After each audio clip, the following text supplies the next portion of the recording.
بسم اللہ الرحمن الرحیم۔ ایک ایسی قوم جس پر اللہ تعالیٰ نے اپنا دردناک عذاب نازل فرمایا اور اس قوم کے تمام لوگوں کو بندر بنا دیا۔ اس قوم کے لوگ کون سا ایسا گناہ کرتے تھے جس کی وجہ سے اللہ تعالیٰ نے ان پر دردناک عذاب نازل فرمایا، اور یہ لوگ بندر بننے کے بعد کتنی دیر زندہ رہے اور پھر ان کو کتنی دردناک موت آئی۔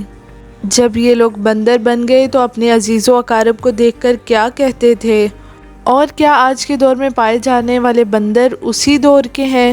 ان تمام سوالاتوں کے جوابات آج کی اس ویڈیو میں آپ کو بتاؤں گی۔ انسانوں کے بندر بننے کی ابتدا حضرت داؤد علیہ السلام کے دور سے ہوئی۔ اس واقعے کا پس منظر کچھ یوں ہے۔ حضرت داؤد علیہ السلام اور ان کی قوم سمندر کے کنارے ایلا نامی گاؤں میں رہتے تھے، اور ان کی تعداد 70,000 کے قریب تھی۔ یہ قوم بہت ہی خوشحال اور اللہ تعالیٰ کی فرما بردار قوم تھی۔ اس قوم کو اللہ تعالیٰ نے بے شمار نعمتوں سے نوازا تھا۔ چونکہ حضرت داؤد علیہ السلام کی قوم سمندر کے کنارے رہتی تھی، اس لیے ان پہ اللہ تعالیٰ کا خاص کرم تھا کہ سمندر کے اس کنارے پر بے پناہ مچھلیاں آتی تھیں جن کا یہ لوگ کاروبار کرتے تھے اور بہت ہی خوشحالی والی زندگی گزارتے تھے۔ جب یہ قوم اللہ تعالیٰ کی نعمتوں کی وجہ سے خوشحال ہو گئی تو اللہ تعالیٰ کی نافرمانی پر اتر آئی اور طرح طرح کے گناہوں پر مبتلا ہو گئی، اور پھر ایک دن اللہ تعالیٰ نے اس قوم کا امتحان لینے کا ارادہ کیا اور حضرت داؤد علیہ السلام کو وحی بھیجی کہ اپنی قوم سے کہہ دیں کہ وہ سنیچر کے دن یعنی ہفتے والے دن مچھلی کا شکار کرنا بند کر دیں۔ اس طرح اللہ تعالیٰ نے حضرت داؤد علیہ السلام کی قوم پر ہفتے والے دن مچھلیوں کا شکار کرنا حرام قرار دے دیا، اور پھر یہاں سے اس قوم کی بربادی شروع ہو گئی۔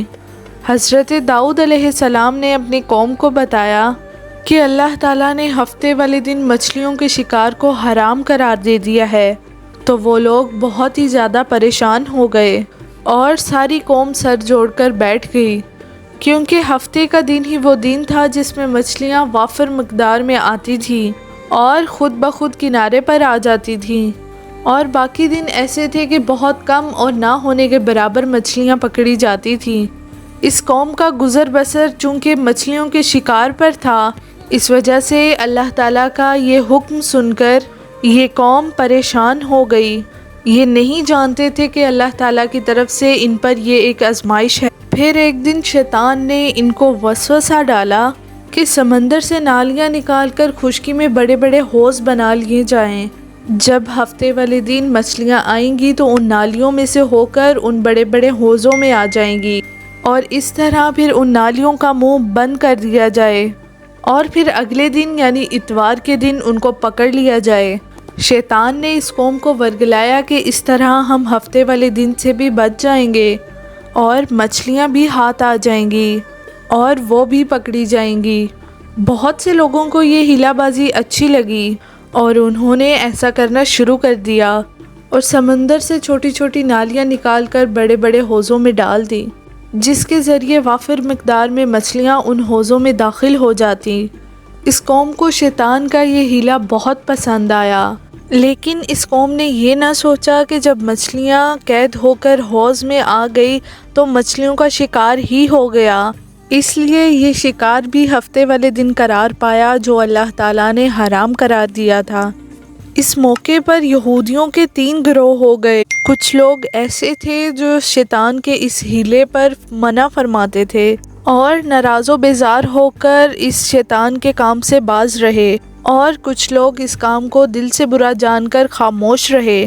انہوں نے شکار نہ کیا، لیکن وہ دوسروں کو منع بھی نہ کرتے تھے، بلکہ یہ دوسرے لوگوں کو کہتے تھے کہ تم لوگ ایسی قوم کو منع کرتے ہو جسے اللہ پاک عنقریب ہلاک کرنے والا ہے اور ان پر اپنا دردناک عذاب نازل فرمانے والا ہے۔ اور اس قوم کے کچھ لوگ ایسے تھے جو سرکش اور نافرمان لوگ تھے، جنہوں نے اللہ تعالیٰ کے حکم کی اعلانیت مخالفت کی اور شیطان کی ہیلے بازی کو مان کر ہفتے والے دن شکار کرنے لگے۔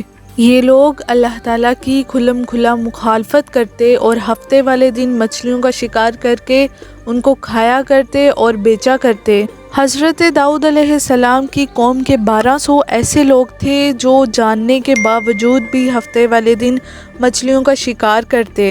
حضرت داؤد علیہ السلام نے ان 1200 نافرمانوں کو اللہ تعالیٰ کے عذاب سے بہت ڈرایا کہ وہ اللہ تعالیٰ کی اس نافرمانی سے باز آ جائیں، لیکن وہ لوگ باز نہ آئے اور کھلے عام شکار کرنے لگے۔ چنانچہ وہ لوگ جو اس کام کو برا جانتے تھے انہوں نے اپنے اور ان نافرمانوں کے درمیان ایک دیوار کھڑی کر دی، جس کی ایک طرف وہ 1200 نافرمان رہتے تھے اور دوسری طرف وہ لوگ جو اس کام سے باز رہے۔ حضرت داؤد علیہ السلام نے اپنی اس قوم کو بہت زیادہ سمجھایا، لیکن یہ لوگ اپنی نافرمانی سے باز نہ آئے۔ پھر ایک دن حضرت داؤد علیہ السلام نے غضبناک ہو کر شکار کرنے والوں پر لعنت فرما دی۔ اس کا اثر یہ ہوا کہ ایک دن خطا کاروں میں سے کوئی بھی اپنے گھر سے باہر نہ نکلا۔ یہ منظر دیکھ کر کچھ لوگ ان کی دیواروں پر چڑھ گئے تاکہ معلوم ہو سکے کہ وہ لوگ کس حال میں ہیں۔ جب ان لوگوں نے ان نافرمانوں کو دیکھا تو وہ سب کے سب بندر کی صورت میں مسخ ہو چکے تھے۔ اللہ تعالیٰ نے ان کی نافرمانی کی وجہ سے ان پر دردناک عذاب نازل کیا اور ان کو بندر بنا دیا۔ جب ان بندروں نے ان انسانوں کو دیکھا تو وہ ان کو پہچانتے تھے اور ان کی طرف دیکھ کر زار و قطار رونے لگے، لیکن وہ کچھ بول نہ سکتے تھے۔ ان بندر بن جانے والے لوگوں کی تعداد 12,000 تھی۔